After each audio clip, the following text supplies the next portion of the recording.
ನಮಸ್ಕಾರ ವೀಕ್ಷಕರೇ, ನಾನು ನಿಮ್ಮ PH ನಾಯ್ಕೋಡಿ.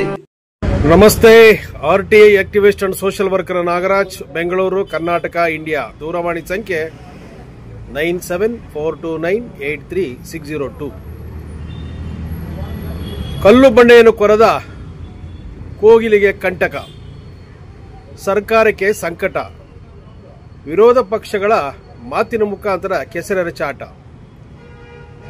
ದಿಕ್ಕು ದಿಸೆ ಇಲ್ಲದ ಪರದೇಶಿಗಳಿಗೆ ಪರದಾಟ ಸ್ಥಳಕ್ಕಾಗಿ.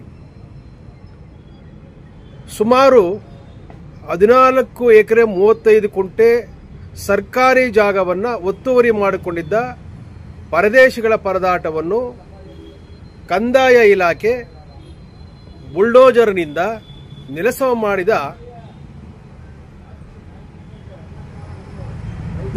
ಮಾಡಿ ಸ್ಥಳವನ್ನು ಆಕ್ರಮಿಸಿಕೊಂಡ ಸರ್ಕಾರ.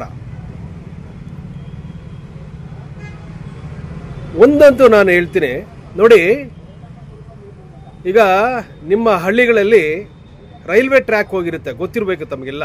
ರೈಲ್ವೆ ಟ್ರ್ಯಾಕ್ ಅಂದರೆ ಅದು ಸೆಂಟ್ರಲ್ ಗೌರ್ಮೆಂಟ್ 2 ಕಂಬಿಗಳನ್ನು ಹಾಕಿದಾಗ ಎಡ ಮತ್ತು ಬಲಭಾಗಗಳಲ್ಲಿ ಇಷ್ಟು ಜಾಗವನ್ನು ಯಾರೂ ಆಕ್ರಮಿಸಿಕೊಳ್ಳಬಾರದು ಎಂಬುದಾಗಿ ಬಾಂಡ್ ಕಲ್ಲುಗಳನ್ನು ಅಲ್ಲಲ್ಲಿ ನೆಡ್ತಾ ಇದ್ರು.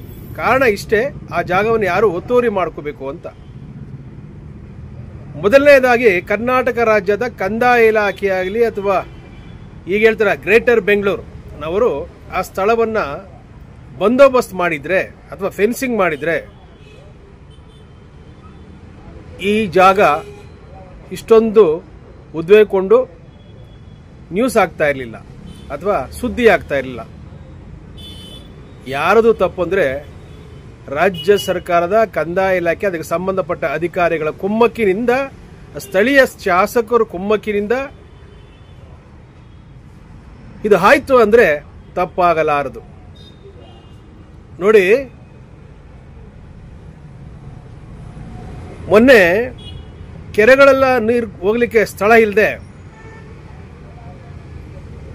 ದೊಡ್ಡ ದೊಡ್ಡ ಮೋರಿಗಳು ಅಂದರೆ ಏನು ಹೇಳ್ತೀರಿ, ರಾಜಕಾಲುವೆ ಎಡ ಮತ್ತು ಬಲಭಾಗಗಳಲ್ಲಿ ಸರ್ಕಾರವೇ ಎಲೆಕ್ಟ್ರಿಸಿಟಿ, ಪ್ಲಾನ್ ಸ್ಯಾಂಕ್ಷನಿಂಗು, ವಾಟ್ರು, ಅದಕ್ಕೆ ಸ್ಯಾನಿಟರಿ ಎಲ್ಲ ಕೊಟ್ಟು ಅದಕ್ಕೆ ರಿಜಿಸ್ಟ್ರೇಷನ್ ಮಾಡಿಕೊಂಡು ಅಲ್ಲಿರ್ತಕ್ಕಂಥ ಮನೆಗಳನ್ನು ನೆಲಸಮ ಮಾಡಿತು ರಾಜ್ಯ ಸರ್ಕಾರ.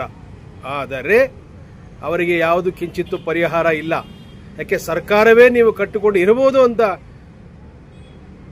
ಪತ್ರ ಖಾತೆಯನ್ನು ಮಾಡಿಕೊಟ್ಟಂಥ ಸರ್ಕಾರ ಅವರನ್ನು ನಿರ್ದಾಕ್ಷಿಣ್ಯವಾಗಿ ಬೀದಿಲಿರಬೇಕಂತ ಪರಿಸ್ಥಿತಿನ ನಿರ್ಮಾಣ ಮಾಡಿಬಿಡ್ತು. ಆದರೆ ಈ ಕೋಗಿಲು 14 ಎಕರೆ 35 ಕುಂಟೆ ಜಾಗ ಸರ್ಕಾರಿ ಜಾಗ ಅಂತ ಗೊತ್ತಿದ್ರೂ ಕೂಡ ನಮ್ಮ ರಾಜ್ಯದ ಘನತವೆತ್ತ ಮಾನ್ಯ ಮುಖ್ಯಮಂತ್ರಿಗಳಾದ ಸಿದ್ದರಾಮಯ್ಯನವರು ಅನುಕಂಪದ ಆಧಾರದ ಮೇಲೆ ಆ ಸೈಟ್ಗಳನ್ನು ಅವರಿಗೆ ಮನೆಗಳನ್ನು ಕೊಡಬೇಕು ನಾವು ಅಂತ ಹೇಳ್ತಾ ಇದ್ದಾರೆ. ಎಷ್ಟು ದೊಡ್ಡ ನಾಚಿಕೆಗೇಡಿನ ಸುದ್ದಿ ಇದು. ಹಾಗೆ ನಮ್ಮ DK Shivakumar brothers, my brothers ಅಂತ ಇದಾರಲ್ಲ, ಈ ಮಹಾನುಭಾವನು ಕೂಡ ಸ್ವಲ್ಪ ಯೋಚನೆ ಮಾಡಬೇಕು. ಸಾಕಷ್ಟು ಕರ್ನಾಟಕ ಸುತ್ತಲೂ ಕೂಡ ಎಷ್ಟೋ ಕಡೆ ಮನೆಗಳನ್ನು ನೆಲಸಮ ಮಾಡಿದ್ದಾರೆ. ಸರ್ಕಾರಿ ಜಾಗ ಒತ್ತುವರಿ ಮಾಡತಕ್ಕಂಥ ಸ್ಥಳಗಳಿರ್ತಕ್ಕಂಥ ನಿವಾಸಿಗಳನ್ನು ಒತ್ತುವರಿ ಮಾಡತಕ್ಕಂಥ ನಿರ್ದಾಕ್ಷಿಣ್ಯವಾಗ ಅವರನ್ನು ಸ್ಥಳದಿಂದ ಬೇರ್ಪಡಿಸಿದ್ದೀರ. ಆದರೆ ಅವ್ರ ಮೇಲೆ ಯಾರಿಗೂ ಕರ್ನಾಟಕ ರಾಜ್ಯ ಸರ್ಕಾರಕ್ಕೆ ಒಂದು ಚೂರು ಕನಿಕರ ಇಲ್ಲ. ಯಾಕಂದರೆ ಅವರು ಮನುಷ್ಯರಲ್ವಲ್ಲ. ಹಾಗಾಗಿ ಇವರು ಮಾತ್ರ ಕೋಗಿಲಲ್ಲಿ ಪರದೇಶಗಳಿಂದ ಬಂದಂಥ ಸುಮಾರು 2 ವರ್ಷ 23-22ರಲ್ಲಿ ಆ ಜಾಗದಲ್ಲಿ ನಕ್ಷೆ ಪ್ರಕಾರ ಸ್ಯಾಟಲೈಟ್ ಮುಖಾಂತರ ನೋಡಿದಾಗ ಆ ಸ್ಥಳ ಖಾಲಿ ಇದೆ. ಅಂಥ ಸ್ಥಳವನ್ನು ರಾತ್ರೋರಾತ್ರಿ ಗುಡಿಸಲು ಹಾಕೋದ್ರ ಮುಖಾಂತರ ನಾವು 15-20 ವರ್ಷಗಳಿಂದ ವಾಸ ಮಾಡ್ತಾ ಇದ್ದೇವೆ, ನಮ್ಮ ಹತ್ರ ವೋಟರ್ ID ಇದೆ, ಎಲೆಕ್ಷನ್ ಕಾರ್ಡ್ ಇದೆ, ಮತ್ತು ಆಧಾರ್ ಕಾರ್ಡ್ ಇದೆ, ಎಲೆಕ್ಟ್ರಿಸಿಟಿ ಕೊಟ್ಟಿದ್ದಾರೆ. ಎಷ್ಟು ಸುಳ್ಳು ಹೇಳ್ತಾರೆ ಆ ಜನಗಳು ಅಂದರೆ, ಅಲ್ಲಿರತಕ್ಕಂಥ ಜನಗಳು ರಾಜ್ಯ ಸರ್ಕಾರ ಏನು ಮಾಡ್ತಾ ಇತ್ತು, ಅಷ್ಟು ದಿವಸ ಆಕ್ರಮಿಸ್ಕೊಳ್ಳೋ ತನಕ ಕಂದಾಯ ಇಲಾಖೆ ಏನು ಮಾಡ್ತಾ ಇತ್ತು, ಸ್ಥಳೀಯ ಶಾಸಕರಿಗೆ ಗೊತ್ತಿರಲಿಲ್ವಾ ವಿಷಯ? ಎಲ್ಲಾ ಸರ್ಕಾರಿ ಅಧಿಕಾರಿಗಳು ಗೊತ್ತಿತ್ತು ಸ್ಥಳವನ್ನ ಆಕ್ರಮಿಸಿಕೊಳ್ತಾ ಇದಾರಂತ. ಆದರೆ ಯಾಕೆ ಕ್ರಮ ಕೈಗೊಂಡಿಲ್ಲ? ಈಗ ನಮ್ಮದೇ ಬುಲ್ಡೋಜರು, ಅದಕ್ಕೆ ದುಡ್ಡು, ಅದನ್ನ ಬೇರ್ಪಡಿಸ್ಲಿಕ್ಕೂ ದುಡ್ಡು, ಆ ಸ್ಥಳ ಆಕ್ರಮಿಸ್ಕೊಳ್ಳೋಕ್ಕೂ ದುಡ್ಡು. ಯಾರ ದುಡ್ಡು? ಜನಸಾಮಾನ್ಯರ ತೆರಿಗೆ ಹಣ.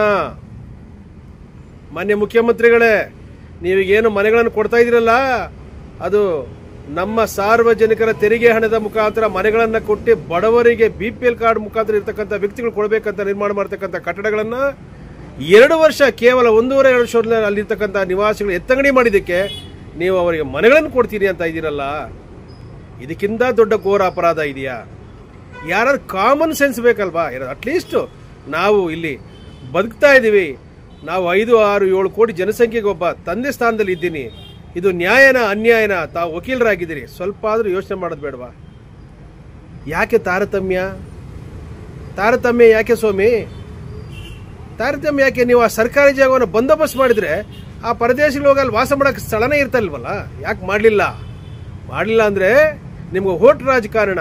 ನೀವು ಇನ್ನೂ ಸುಮಾರು ವರ್ಷಗಳ ಕಾಲ ಬದುಕಬೇಕು, ನಮ್ಮ ರಾಜ್ಯದ ಚುಕ್ಕಾಣಿ ಹಿಡಿಬೇಕು, ಜನ ಸತ್ರು ಚಿಂತೆ ಇಲ್ಲ, ಈಗ ಎಲ್ಲ ಭಾಗಿಗಳು ಕೊಟ್ಟು ಅದು ಸರಿದೂಗಿಸ್ಬೇಕು. ತೆರಿಗೆ ಹಣ ಎಷ್ಟು ಬಂದರೂ ನಿಮಗೆ ಸಾಲೋದಿಲ್ಲ, ಎಷ್ಟು ಬಂದರೂ ನಿಮಗೆ ಸಾಲಲ್ಲ. ತೃಪ್ತಿ ಅನ್ನೋದೇ ನಿಮ್ಮ ಜೀವನದಲ್ಲಿ ಇಲ್ಲ. ಭಗವಂತ ಎಲ್ಲ ರೀತಿಯ ಕಷ್ಟ ಸುಖಗಳನ್ನು ತಾವು ನೋಡಿದಿರಿ, ರಾಜ್ಯದ ತಂದೆ ಸ್ಥಾನದಲ್ಲಿ ಇದ್ದೀರಿ, ಆದರೆ ಜನರ ರೀತಿ ಅನ್ಯಾಯ ಮಾಡ್ತಾ ಇದ್ದೀರಿ. ಒಂದು ರಸ್ತೆಗಳು ಸರಿ ಇಲ್ಲ, ಆಸ್ಪತ್ರೆ ಸರಿಯಾದ ಶುಚಿತ್ವ ಇಲ್ಲ, ಸರ್ಕಾರಿ ಆಸ್ಪತ್ರೆಗಳ ಸೇವೆ ಸಾವು ಉಚಿತ, ಸೇವೆ ಖಚಿತ ಅನ್ನೋ ಪರಿಸ್ಥಿತಿಯಲ್ಲಿ ಇದೆ. ಸೇವೆ ಉಚಿತ, ಸಾವು ಖಚಿತ ಅನ್ನೋ ರೀತಿಯಲ್ಲಿ ಇದೆ. ಹೀಗಾದ್ರೆ ನಮ್ಮ ರಾಜ್ಯದ ಜನತೆ ಪಾಡೇನು ಸ್ವಾಮಿ? ದಯವಿಟ್ಟು ಈಗಲಾದರೂ ಎಲ್ಲೆಲ್ಲಿ ಸರ್ಕಾರಿ ಜಾಗಗಳಿದೆ, ಎಲ್ಲೆಲ್ಲಿ ಒತ್ತುವರಿ ಮಾಡಿಕೊಂಡಿದ್ದಾರೆ, ನಿರ್ದಾಕ್ಷಿಣ್ಯವಾಗಿ ಅದನ್ನ ನೆಲಸಮ ಮಾಡಿ ಆ ಜಾಗಗಳನ್ನು ಒತ್ತುವರಿ ಮಾಡ್ಕೊಳ್ಳಿ. ಇನ್ನು ಇದಕ್ಕೆ ನಮ್ಮ ಜಮೀರ್ ಅಹಮದ್ನವರು ಅವರಿಗೆ ಎಲ್ಲಿ ಹೋದ್ರೂ ಕೂಡ ಅವರಿಗೆ ಪಾಪ ಓಡಬೇಕಲ್ಲಿ. ಅಲ್ಲಿ ಹೋಗಿ ಮೈ ಹೂ ಡರೋ ಮತ್ ಯಾರು ಕಟ್ಟಿದ್ದು, ಇದು ನನ್ನ ದೇಶ ರೀ, ನನ್ನ ದೇಶ ಅಂತೀರಲ್ಲ. ಇದನ್ನ ದೇಶಕ್ಕೆ, ರಾಜ್ಯದ ಜನತೆಗೆ ಅನ್ಯಾಯ ಮಾಡ್ತಾ ಇದೀರಾ. ಬರೋ ಎಲೆಕ್ಷನ್ ನೀವೆಲ್ಲ ಗೆಲ್ತೀರಾ ಅನ್ಕೊಂಡಿದ್ದೀರಾ? ನಮ್ಮ ಪ್ರಾಣ ಗೆಲ್ಲಲ್ಲ, ತಿಳ್ಕೊಳ್ಳಿ. ನಮಸ್ತೆ, ಜೈ ಹಿಂದ್, ಬೋಲೋ ಭಾರತ್ ಮಾತಾ ಕಿ.